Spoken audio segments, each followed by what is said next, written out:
Good morning, everyone, and thank you for joining us in our fireside chat that's organized as part of the International Women's Day 2022, co-sponsored by Stanley Black& Decker and UPS.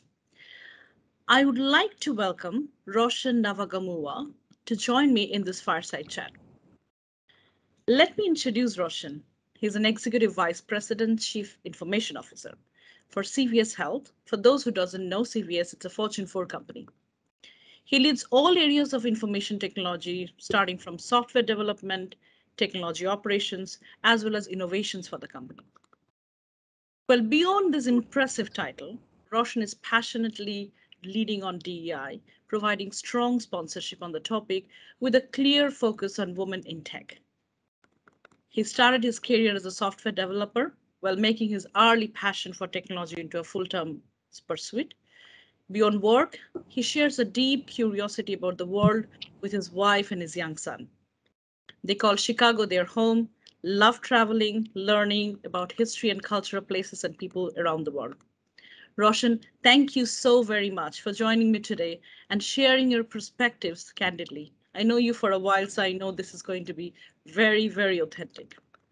Ramani, thank you for having me. So good to be here. Perfect. So the topic of our discussion today is the spirit of transparency and its role in furthering DEI. Well, let me share a bit of a background. What do I mean by the spirit of transparency?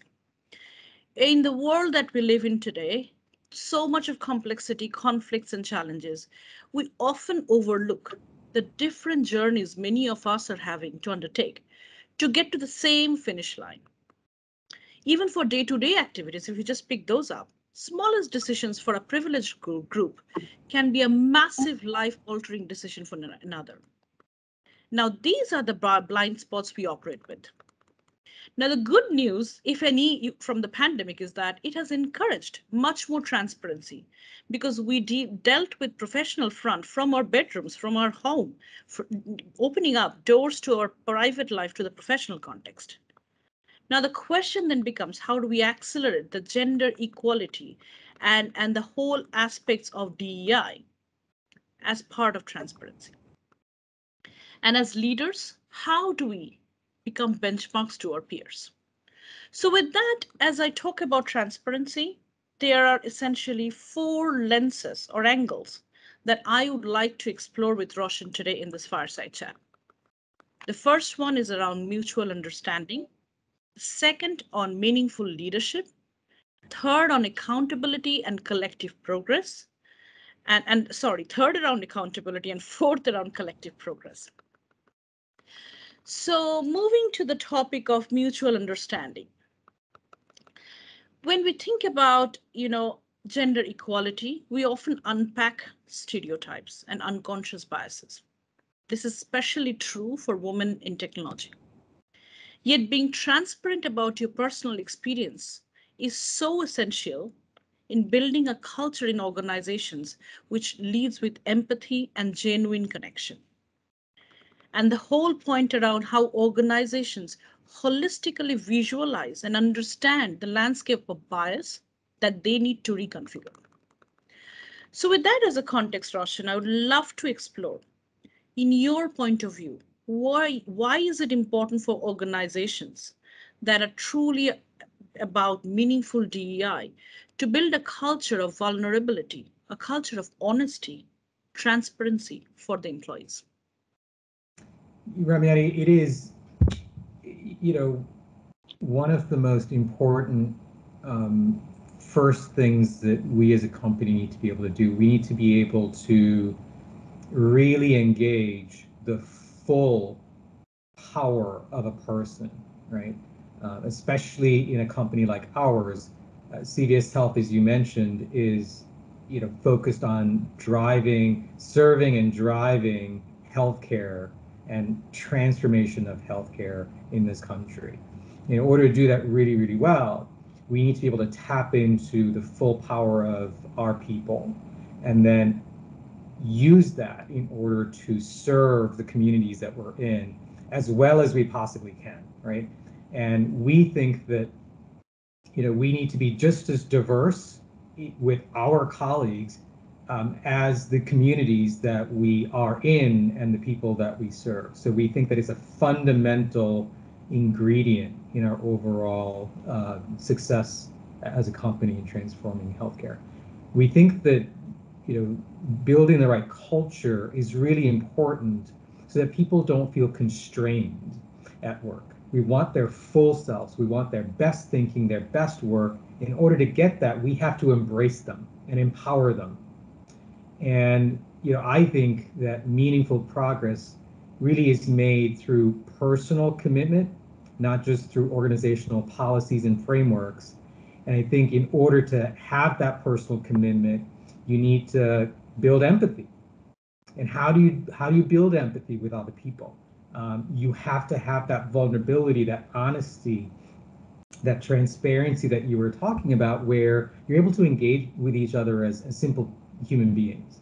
And I think that that's how we get started, right? And I think that with that kind of empathy leading the way, you now get the opportunity to have other higher order conversations about who we serve, what's the best way to do something, who has the best idea, right? And really create that meritocracy of ideas and value that we want. And I think it also, thinking, about the culture we want to build, I think it also is an important part of the feedback loop that allows us as management, right, to really get, a more honest assessment from our people about what the actual culture is, what are the actual experiences, right? So that feedback loop's really important so that you're not stuck in your own echo chamber of what you think is happening, right? And the more we talk, the more comfortable we become with each other, and the more comfortable we become with, frankly, getting into the more difficult areas, like what you mentioned, unconscious bias, right? And acknowledging, right, that those are things that we might all have, right? And I have perhaps a whole set of unconscious biases that if I don't talk to others and others don't feel open enough to talk to me about it, I might perpetuate those biases. Mhm. And it's really important to have that, two-way dialogue. I really like the way you kind of brought it together. So this is not just doing the right thing. This is like doing the right thing first with regards to understanding each other, giving each other the space and transparency, and letting them to be able to be themselves. That's right. And for you to be letting them to be themselves essentially also means they are at their best self. And because they're at their best self, they serve you and the consumer base that you serve with their best. So in that whole context of empowering women in technology, and given you are in the technology space, right, and women in technology is always a lower percentage than women in other areas, but how have you enabled in the technology space either women or marginalized group to be a lot more transparent about their lived experiences? Here as well, I think there's several facets. The first facet is the company. And I think that the company has to have the right frameworks, and it needs to start from the top. Yeah. You know, the tone needs to be set by the executives at the top. They need to show genuine support for diversity and equity and inclusion, right? Not just equality, but genuine DEI, and be honest as a management team about our strengths, when it comes to DEI, and frankly, where our opportunities are, where we need to get better, and what we're committed to doing about it. So I think at the company level, that's the first level of commitment that we need to make to transparency and setting the right tone. And then I think to your point, we need to also create the right spaces, for you to be yourself and to have those conversations and share those experiences. And one of the most important ways that we're doing it, you already mentioned it, is through our Women in Technology Association at CVS. I'm an executive sponsor. We have a lot of other sponsors and supporters of that program. We have thousands of female and female identifying colleagues as part of that forum, coming together to share experiences, learn, advance, and actually have some outside in, some external perspective as well, right? Because this is a community that's larger than just Yeah. CVS. That's a really powerful part about Women in Technology, which I really think is incredibly powerful in the overall program. And then, I think as part of that, right? That's a big forum, like I said, thousands of people. We need to also create, I think, smaller, more intimate spaces, Ramyani, where people feel a bit comfortable sharing about some of the more personal things, and that's where I feel like the colleague resource groups, or ERGs, that are, as they're known, beyond CVS, that's where they play a role. It's a great place for small cohorts to get together, share their experiences, their challenges, and create a really strong support base.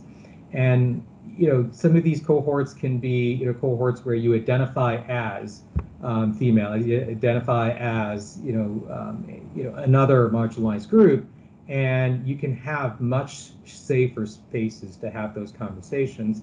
And then, of course, those can get expanded to include allies, right, and support adjacent groups. And I think that combination, the company, these larger affiliations like Women in Technology, and then the smaller, more intimate spaces like colleague resource groups, all working together, are really kind of the supporting infrastructure that we need, right? But I think, again, coming back to where I started the answer, it's about also being honest as individuals, as management, and modeling the right behaviors. Mhm. And I like the way you talked about it, right? Because there is a spectrum of support that you got to provide, right? There is a framework that overall guides. There are the larger constituencies of how you bring the marginalized group or the whole agenda into action. But then there is a smaller groups where real conversation happens, where actually as leaders you need to also be open and vulnerable of your lived experiences and shared that. Oftentimes, I feel like leadership is misunderstood as the only elite class. Well, they have had their lived experiences too, and I think having those vulnerabilities come to the fore as part of the small cohorts of people where people can feel trusted enough to open up is a really powerful way to kind of show that you genuinely care and that I it's important. I agree. So then moving from this whole mutual understanding to leadership, because if I think about women in technology, me being one of those, it's always been a massive factor to have real leadership and sponsorship that genuinely cares, that gives you the backing, that's aware, that's engaged to generate real meaningful impact and bring the whole organization together.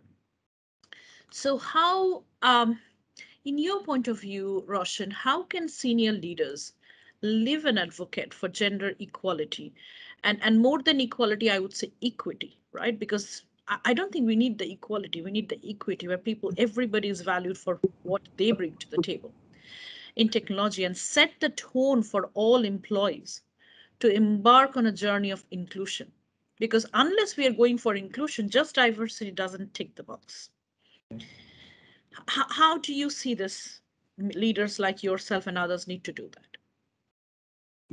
It starts at the individual level, what we were talking about earlier, with a personal commitment.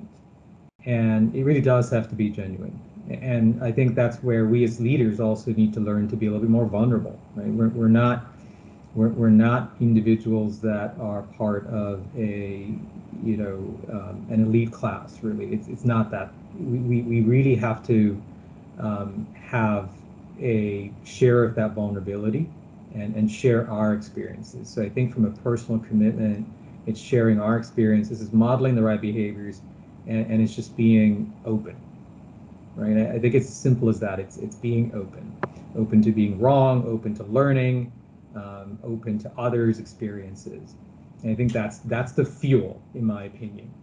The next thing I think of is, we all are part of teams, and we need to think about this as, how do we team better, right? So the first part is personal commitment, the second is teaming, and how do we do that better, where we join forces, with peers and stakeholders in the process, and we're better together as a result, right? We're our best selves because the team helps lift us up, right, and challenge us where they need to challenge. and it allows you to really have a full-throated discussion, I think. And you're able to commit to the journey as a team, right? There's an adage that says if you want to go fast, go alone. If you want to go far, go with others, right? And I think this is one where we have to go with others. And you also create a bit of a network effect, through a team where that collective engagement really drives that breadth and kind of the sustainability of Mm, an approach, right? And then last but not least, I come back to the organization. I think the organization matters. I think the organization needs to have a structured approach, where there are some expectations that are foundational. If you are a CVS colleague, here's what's expected, right? And I think that's really important. And in our case, I am just so thrilled that we have a female CEO, right? And we have top leadership who are also female, and they really help shape our priorities, and it's something that matters because that then percolates through the rest of the organization. And an example of that in terms of organizational intentional structured support is we have this learning and development program, Ramyani, called conscious inclusion training. hmm And it's brilliant. It's terrific. I've gone through it. It's actually forced me to really kind of face some of my, opportunities and challenges as well, and really write down, so what are you going to do about it? It's a powerful program, and we're rolling that out to 100% of our colleagues, right? That's Um, excellent. and we're not, I mean, that's part of what I mean about kind of the organizational commitment that has to exist to be successful. Yeah. I love the way the term is built, right? It's conscious inclusion is a positive connotation to Right. unconscious bias, Right. right? Because and I think the point you talk about this whole inclusion is not natural. We like people who look and feel like us. That's natural, right? So unless you're intentional about inclusion, you are unintentionally exclusive, right? And that's where I think this whole conscious inclusion as a training enables us to see our own, put a mirror to ourselves, to see where are those blind spots that maybe each one of us have and carry forward, that essentially we should be careful about because we might be giving wrong signals to people. Yeah, and Ramina, So you're getting a little bit close to home because when I went through the conscious inclusion program, that was one of the things that got highlighted for me about myself. To me, it didn't, race and other things weren't as much a factor, but in terms of my bias, it's people who think like me, mm, right? And I had to really take a step back on that one. yeah, exactly. Yeah, exactly. And I think this is not a one time thing, and we do the same thing at Carney, by the way. You need to constantly keep refreshed because you to not want to be biased, but that's your subconscious, and you really don't do it consciously, right? Yeah. So absolutely, moving from then at a leadership level and how you talked about at an individual leadership, at a team leadership, at an organizational leadership, to accountability, right? We know DEI, acknowledging that DEI is a moral imperative. I think we have gone past that. But the question then becomes how do you look at the DEI initiatives and efforts and look at metrics that measure, right? And ensure that you are moving the dial forward. You are really monitoring progress, and you're also course correcting as you go through it, because establishing a business case for DI, I think that's now 5 years backstory. But how do you now take the business case into real life? So what are some of the important, I would say, considerations as you look through your organization in technology, and as you measure what are the core metrics that matter for you, with regards to the equality and the equity and the inclusion lens, right? What are some of the metrics that you keep in your mind and you use both at an organization level but also at an individual level? You know, we have, and I'll cover it at a company level, and then I'll come closer to technology. At a company level, we watch everything you'd expect from it. We have a diversity dashboard. We actually publish it, on our website as well, and we watch and advance things like gender and race across different dimensions, like in hiring and promotions, in Yeah. retention. right? So that's one dimension. The other is kind of the level of the company you're in, all the way from individual contributors to managers and to executives, right? And that's what I call a company level dashboard that we all get, we all use, and we are all doing our part to advance that, working towards collective goals that we set, that Karen Lynch, our CEO, sets. And those are things that every one of us, no matter which part of CVS you go, will know about, care about, and are driving forward. Coming closer to home in IT, I'm using some additional metrics, and you pointed out, especially when you think about gender diversity, IT is a bit of a laggard, and we have to do better. And I look at external benchmarks as well, by the way, right? Not just internal ones. And I look at reports from Gartner and other organizations that publish this information. And I use that as well, at least I know what rest of world is. It's the floor, if you will, in terms of what I want to set as standards. For example, Gartner's report from 2020 said, there's about 30% female in an IT organization, in terms of the organizations that they surveyed. And I take that as kind of the floor a little bit. And I say, look, what are we going to do at CVS IT? So I use external outside in benchmarks. Then I look at what's going on in the world around us. Mm-hmm. Pandemic is obviously, one of the really big considerations for us. And take a look at that, and I look at the impact of, what we refer to as the Great Resignation. Yeah. And, somebody described it to me as it's actually not just the Great Resignation, it's also the she-cession. Yeah. And because a big part of, the professionals that left the workforce are women, right? And I take that into account. So kind of the situation that we're in. And then I take into account the fact that, CVS has this mission of transforming healthcare to be more consumer centric, and the fact that it's really important for us to reflect the communities and the individuals that we serve. So I look at the company's mission. So I take all of those things into account, and I say, what should our technology metrics be based on all of those things? And I didn't even mention kind of the overarching talent, priority that we all have as companies in general, but tech companies in particular, where we have to attract, more talent into our shops that perhaps come from different backgrounds and don't necessarily have, 4-year college degrees and, master's degrees and such, right? And so how do we source, even more talent into tech? And so the things that I focus on internally at CVS is, number one, how are we going to acquire the right talent? Right. Whole set of metrics around that. How are we going to retain that talent? And then how are we going to empower the talent? And empower, is a broad term, Yeah. which we can get into, if we have time. But the idea there is, again, going back to the notion that we want people to do their best work. Mm-hmm. We also want people to have a reason to do that work, to Yeah. stay here and do that work versus go somewhere else and do that work, right? What is that colleague value proposition, so to speak? So we're watching those three as kind of the most important facets.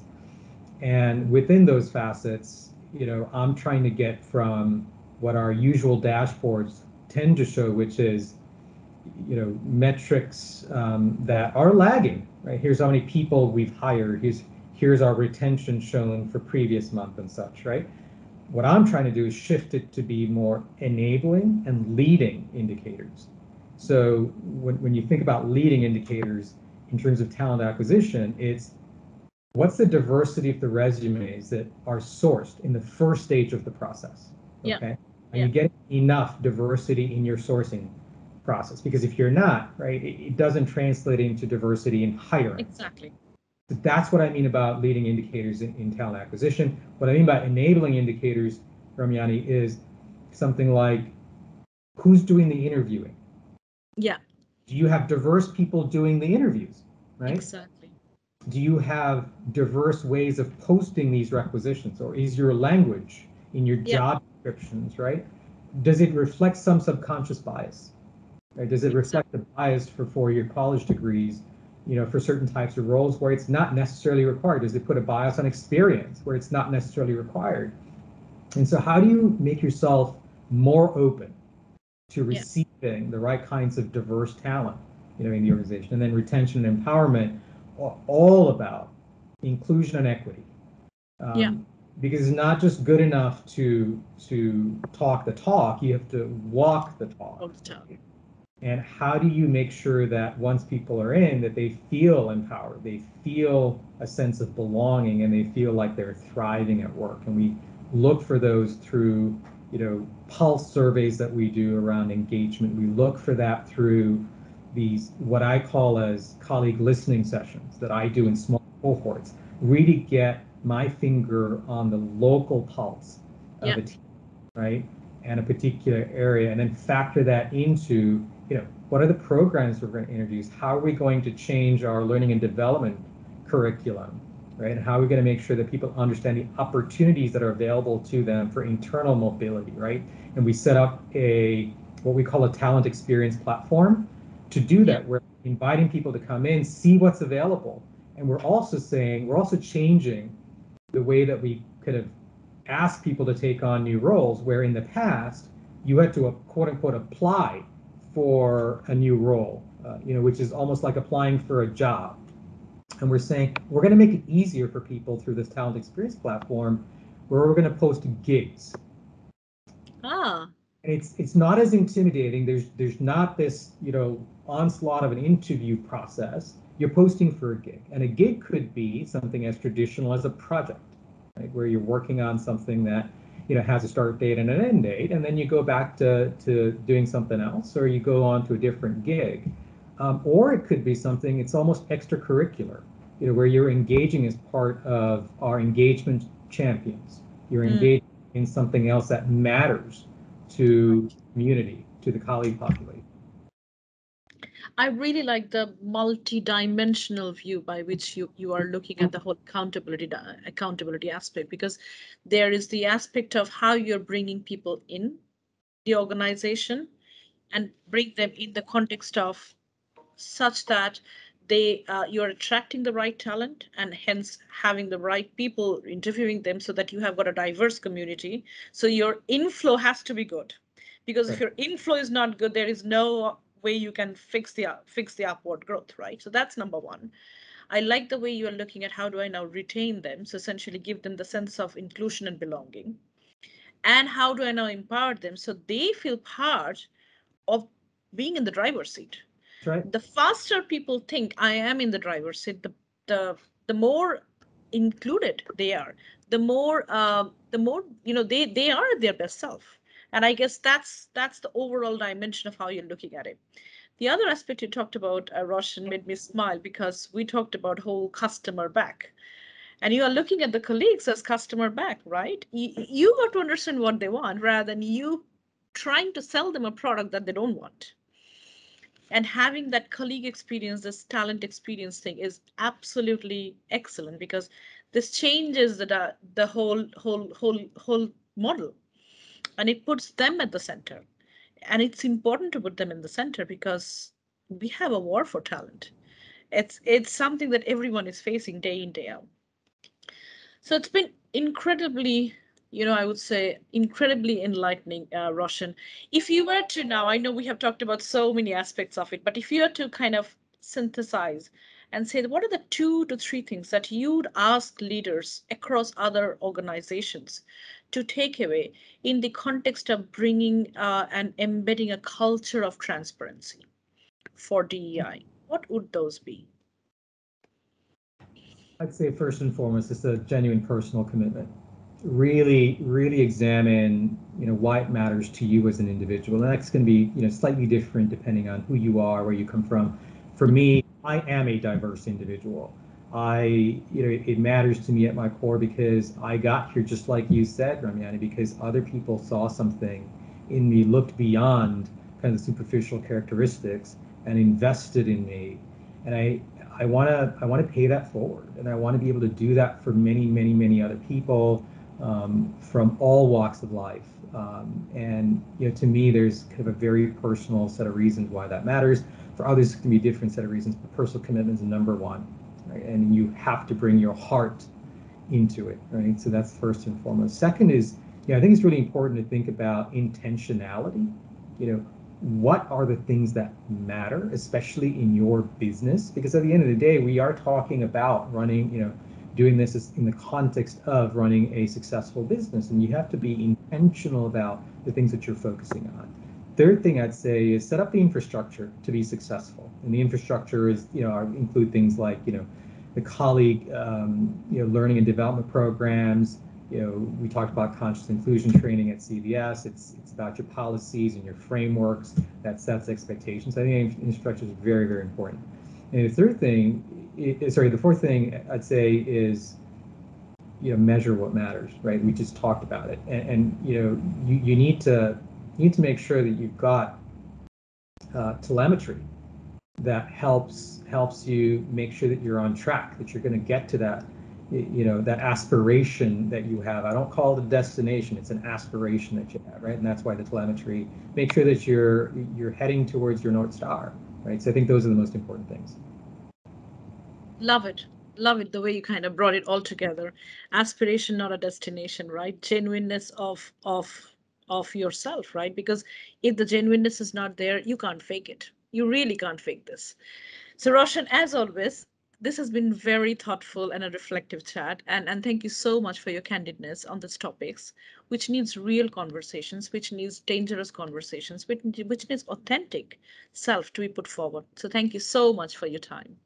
Absolutely, Ramyan. It was a pleasure having this conversation with you, and I really hope that the others, the peers, and everybody else, if you've got brilliant ways of approaching this, I'm all ears as well, because I think the thing that I didn't mention is we're all learning, right? And I'm sharing some of my perspective, but I really look forward to learning from others as well. Yeah, it's a journey, not a destination. And then that's what matters. Exactly. Thank you so much again. Absolutely. Take care.